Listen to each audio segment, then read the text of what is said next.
So hello and welcome to the video, and welcome to Terminal 3 at London's Heathrow Airport.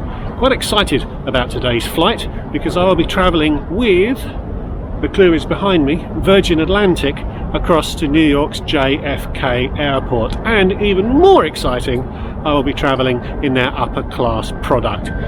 Quite a cold morning here, so let me get inside and get checked in. And if you're interested in seeing how the experience goes, stick around.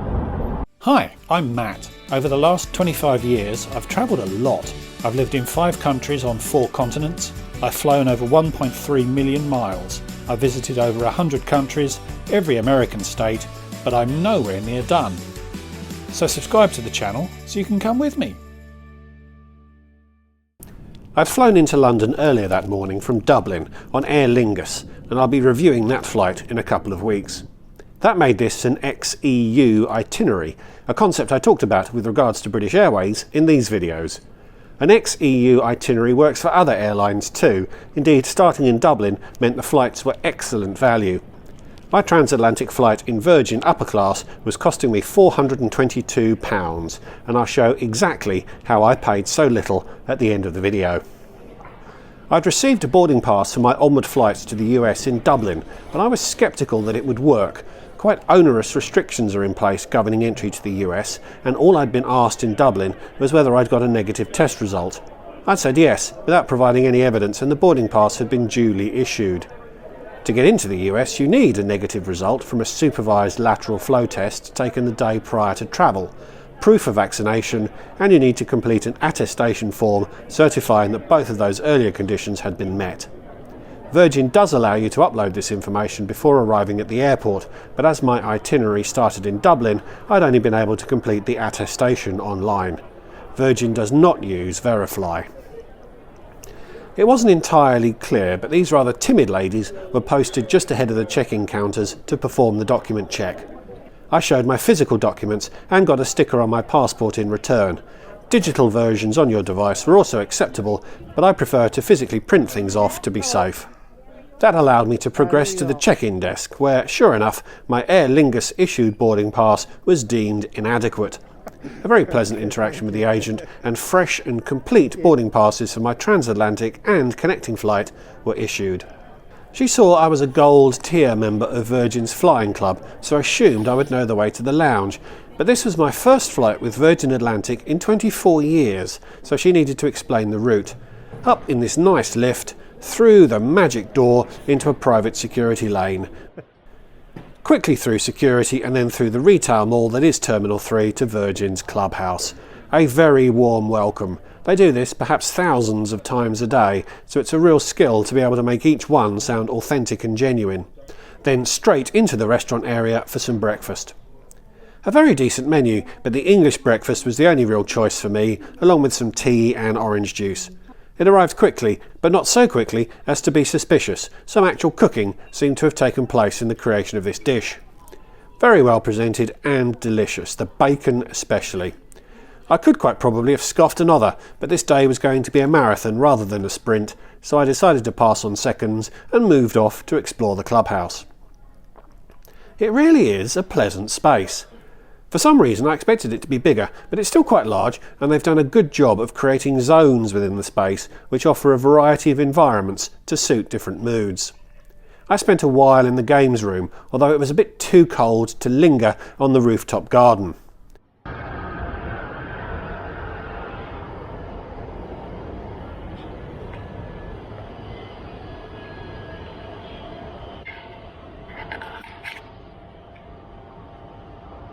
I ultimately settled in by the bar, in a seat offering the maximum possible number of charging points for all my devices. Time absolutely flew, and before I knew it, it was time to leave.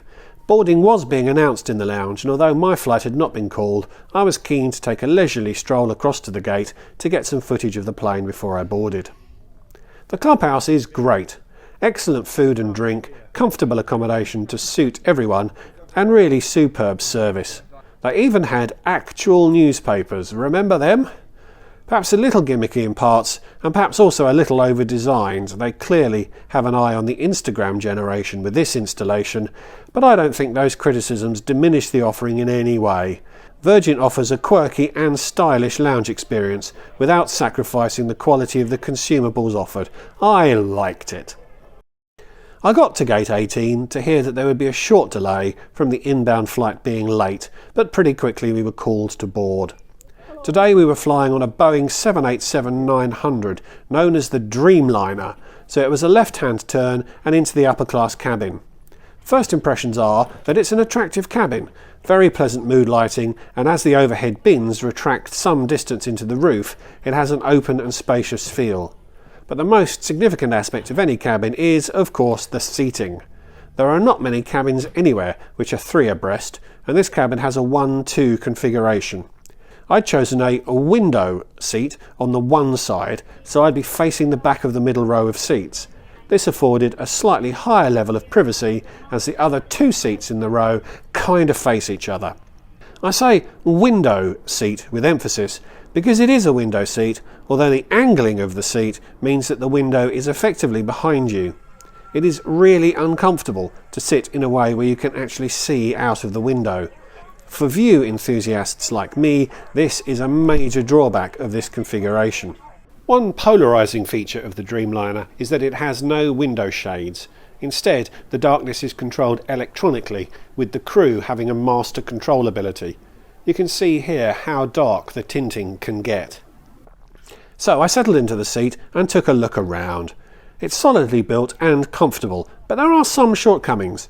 There's very limited storage, a small recess in the armrest and a deep, thin document cubby where in-flight magazines might go. It would be quite easy to lose small things in the bottom of this space. It had a large, solid table, although the release catch is on the other side of the seat, which fooled me until the attendant helped me find it. The spring release system was also not intuitive, not to me at least.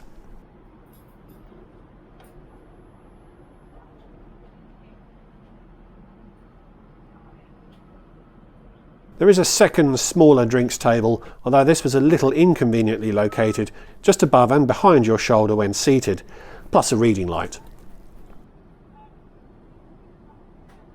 A good quality TV screen that pivots into a good position. Not quite gate-to-gate entertainment, but you do need to stow it when you get in and out of the seat. It had a responsive control system either via touchscreen or the separate handset. Handy to be able to have the moving map on the controller whilst watching a movie on the main screen. But the one drawback of the seat is how it converts into a bed. Normally you can sit and recline into a fully flat position. Virgin's seat requires you to exit and stand to one side as the seat backrest flips forward to form the bed. You can do this yourself, although the crew will happily set up the bed for you. I say drawback, but there are some benefits to this system. Your head goes into the space between the seat back and the window, so the bed is pretty long. I'm 6'4" and had no issues with the length. The design also means your feet don't live in a cubby, so that does not constrict your sleeping. The void behind your seat when it's upright also provides storage for the bedding, which is quite handy. You can throw your own stuff back there too, but it might disappear into the void. In the bed position, the canyon walls do make the space feel a little coffin-like, and alongside the lack of meaningful storage, that means the 2 Virgin seats drawbacks are similar to the drawbacks of the old-style BA club seat. But Virgin's design allows 100% of seats to have aisle access, while only 50% of British Airways are. Most of BA's other 50% of passengers have to climb over the aisle occupant to get in and out. And 66% of Virgin's seats are windows, while only 25% of BA's club dormitory seats are, although you can actually see out of the window in a BA window seat. So enough about the seat, onto the service. There was an obligatory amenity kit. These are usually an environmental disaster as they are full of bits of plastic that almost immediately go into landfill, but I give Virgin credit for having made an effort to engineer a more sustainable offering. The pack included some of the most substantial socks I've ever encountered. I'm quite a fan of airline socks when flying, and these were great. There was also an eye mask, earplugs, a pen, and 4 lotions of varying function and utility. A pre-departure beverage was offered. Champagne, of course, à la brute mesure, if anybody cares, plus water and juice. And before long, the doors were closed and we were on our way. One interesting announcement that you don't usually hear prior to taking off was the passenger load. We had only 84 passengers on this flight. A longish taxi to the south runway, and we took off towards the west into an uninspiring London sky. I mentioned I have gold status. That is because Virgin was offering a status match from a number of other schemes. I'd matched across from BA. You can only complete the match when you have a confirmed Virgin booking, and it had been a very smooth and quick process, requiring only a copy of my BA status to be lodged. Having gold status gave a 60% points bonus on miles flown. I'll show how much this trip harvested at the end of the video.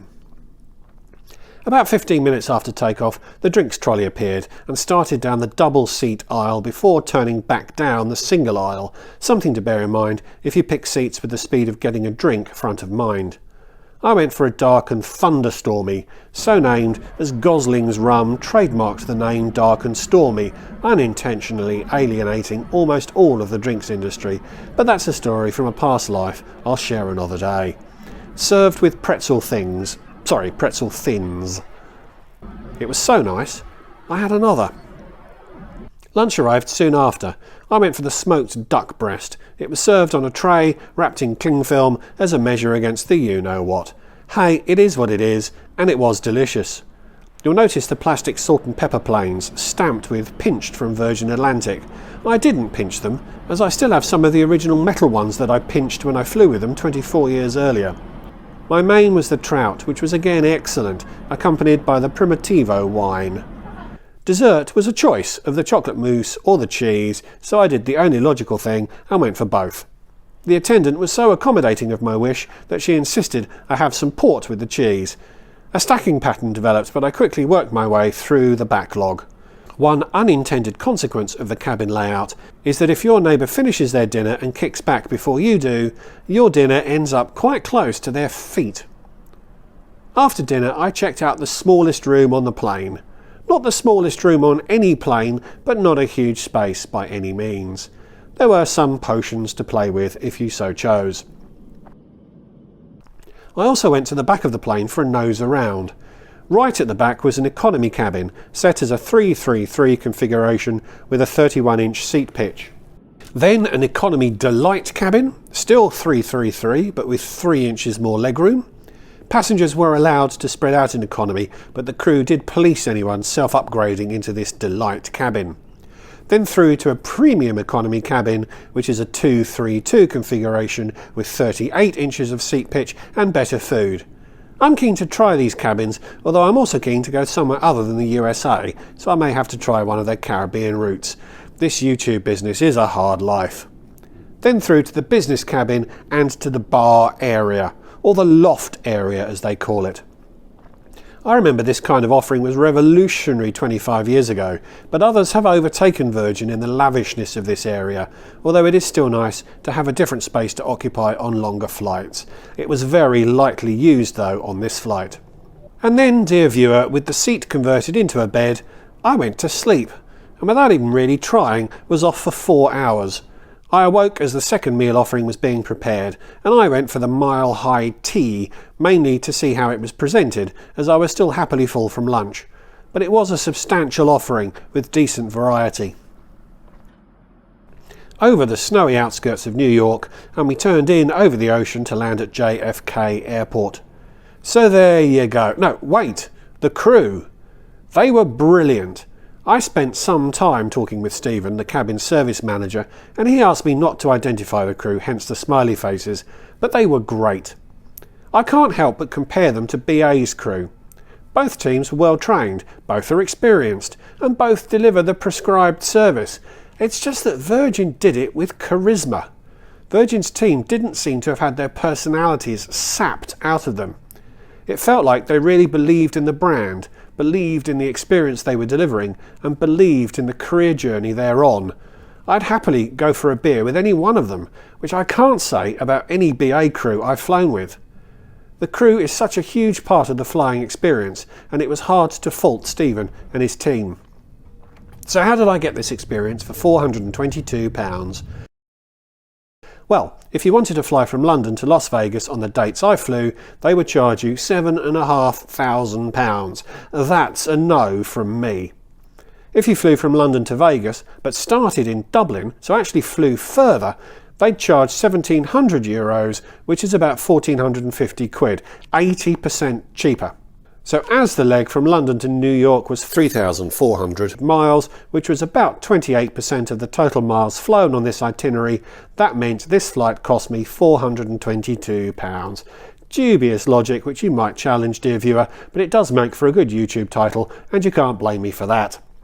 But there's more. These flights will earn about 23,000 miles into your Virgin loyalty programme, but with the 60% bonus I'm earning from having matched across to gold prior to flying, that boosts the points I'll earn to around 37,000, which is enough for a return flight in economy to Los Angeles or a one-way upper-class flight to Tel Aviv, although you'll still have to pay those pesky taxes and fees. So thanks for watching. As I record this, I'm yet to fly back to London, which I will be doing from Atlanta on one of Virgin's new A350s. This has the newest iteration of their upper class product, so I'm excited to experience that seat and see how their offering is evolving. Please like this video if you enjoyed it. Please leave me a comment. Would you consider doing a Dublin shuffle to save that much money? And please subscribe if you're new. So thanks for watching, and I'll see you all in the next one. Goodbye.